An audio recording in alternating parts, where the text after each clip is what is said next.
Hi friends, అందరికీ నమస్కారం. Welcome to employees updates. Friends, ఈ ఛానల్ ద్వారా టీచర్లకు, ఉద్యోగులకు మరియు పెన్షనర్లకు సంబంధించి ఎప్పటికప్పుడు లేటెస్ట్ అప్డేట్స్ తెలియజేయడం జరుగుతుంది.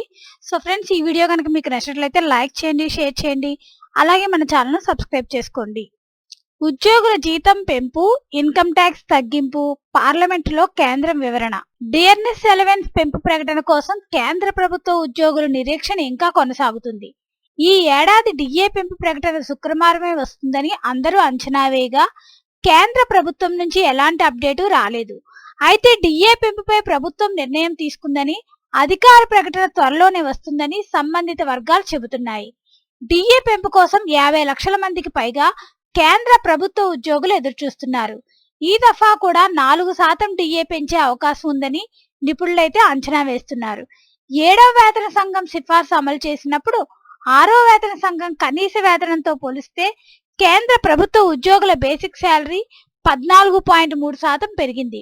అంతకు ముందు 6వ వేతన సంఘం అమల్లోకి వచ్చినప్పుడు 5వ వేతన సంఘంతో పోలిస్తే మూల వేతనంలో 54% పెరుగుదల ఉంది.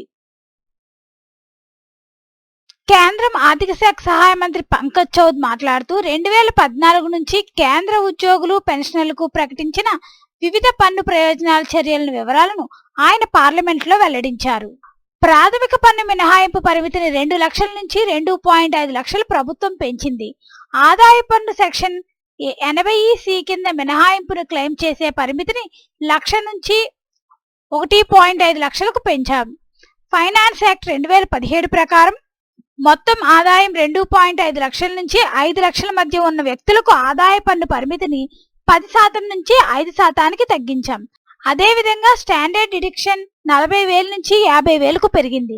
ఇది పన్ను చెల్లింపుదారుల వేతన తరగతి, పెన్షనర్లకు ఇద్దరికీ ప్రయోజనం చేకూర్చింది అని కేంద్ర మంత్రి తెలిపారు. Thanks for watching this video.